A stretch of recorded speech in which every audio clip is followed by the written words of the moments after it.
Assalamualaikum warahmatullahi wabarakatuh. Dikisahkan tentang seorang wanita penghibur dari kalangan Bani Israel yang melahirkan 7 nabi dari rahimnya. Mengapa hal itu bisa terjadi? Bukankah Allah sangat membenci para pendosa? Apalagi profesi wanita tersebut merupakan sebuah dosa besar yang kedudukannya berada setelah dosa syirik. Simak video ini hingga selesai.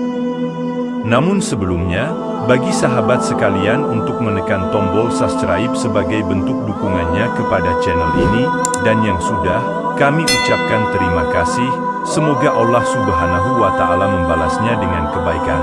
Amin.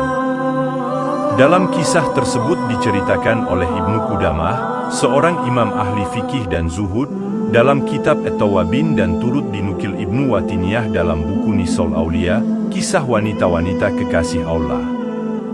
Diceritakan ada seorang wanita Bani Israel yang berprofesi sebagai wanita penghibur, pekerjaannya terus menggoda laki-laki, dengan kecantikan paras wajah yang ia miliki, setiap hari ia membiarkan pintu rumahnya terbuka. Lalu ia duduk di atas ranjang yang letaknya berhadapan dengan pintu rumahnya dengan tujuan memamerkan keelokan tubuhnya.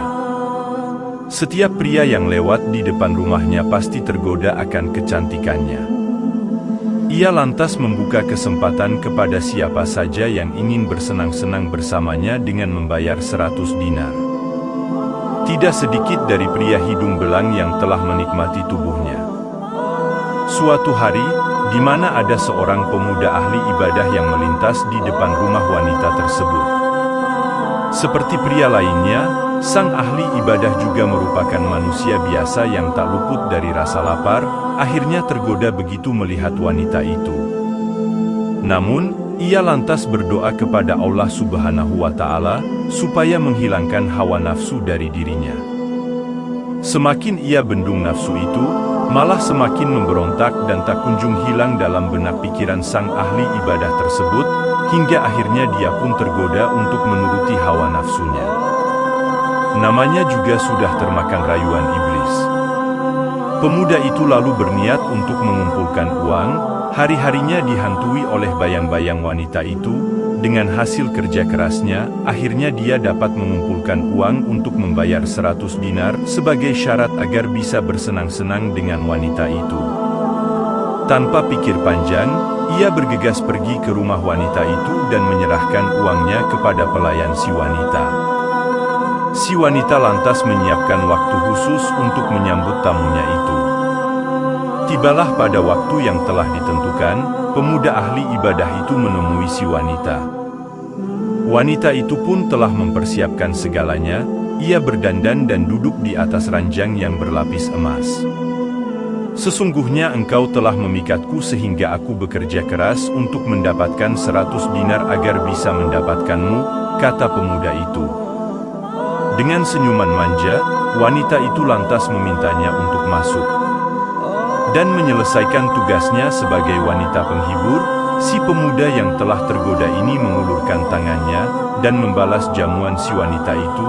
Namun, belum sempat hal itu terjadi, Allah Subhanahu wa Ta'ala menurunkan rahmatnya dari berkah ibadah serta tobat yang selama ini dilakukan oleh pemuda itu. Sungguh Allah melihat perbuatan ini dan melebur semua amalmu, kata pemuda itu dalam hatinya. Seketika ia sadar, seakan Tuhan telah berdiri di hadapannya. Ia lantas dilanda ketakutan yang luar biasa.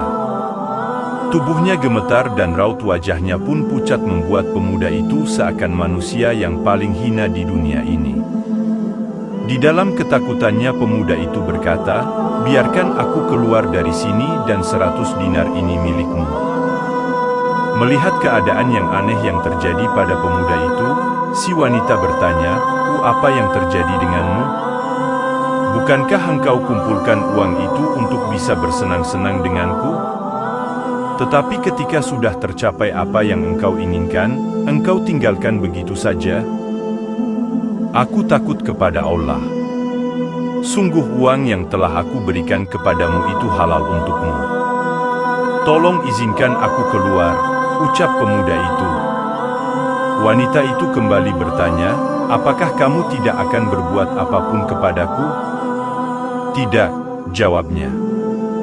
"Kalau demikian, maka sungguh tidak ada yang pantas menjadi suamiku melainkan dirimu," ucap wanita itu dengan nada penuh penyesalan dan tobat. "Tinggalkan aku, biarkan aku keluar," teriak laki-laki itu dengan tetap memaksa pergi.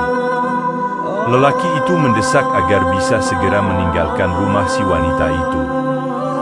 Namun, wanita itu tidak mengizinkan hingga laki-laki itu mau menjadikannya istri.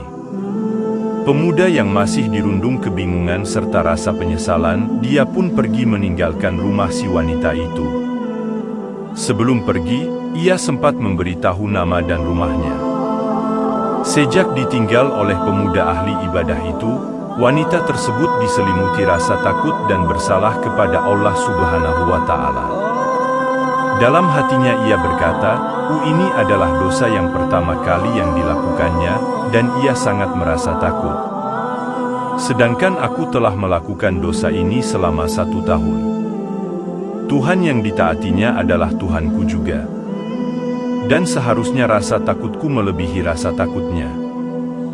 Setelah kejadian yang dialami oleh pemuda itu, wanita tersebut sudah tidak melanjutkan profesinya sebagai wanita penghibur, dan memutuskan untuk bertobat, dan kembali ke jalan yang benar.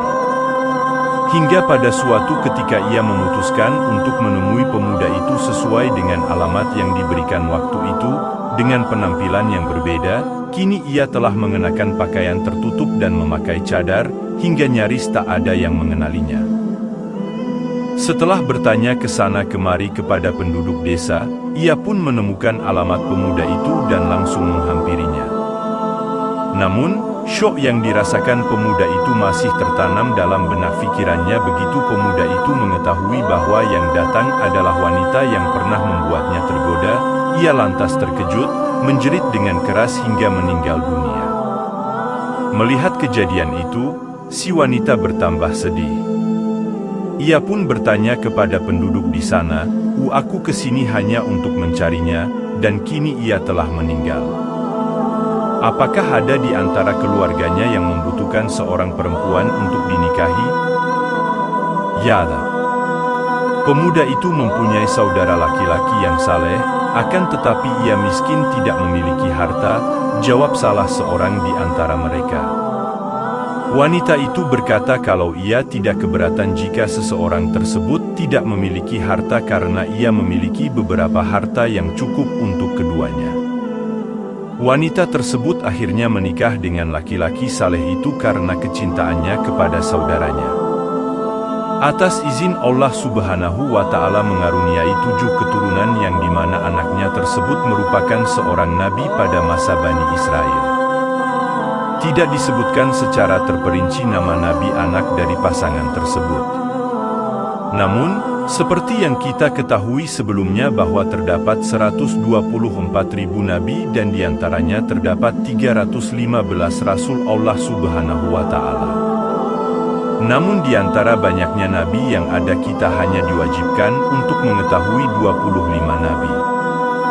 Demikian video ini yang menceritakan kisah seorang wanita penghibur dari kalangan Bani Israel yang dikenal dengan nama Al-Malikah di mana wanita tersebut telah memilih untuk bertaubat dan menjalankan perintah Allah Subhanahu wa Ta'ala, hingga akhirnya dikaruniai 7 orang anak yang dimana mereka semuanya termasuk Nabi Allah Subhanahu wa Ta'ala. Terima kasih sahabat-sahabat sekalian telah menonton video ini. Semoga dapat mengambil pelajaran dari kisah tersebut. Dan jika merasa video kami bermanfaat, jangan ragu untuk membagikannya kepada keluarga dan teman-teman sekalian, agar mendapatkan amal jariah di sisi Allah Subhanahu wa Ta'ala. Terima kasih.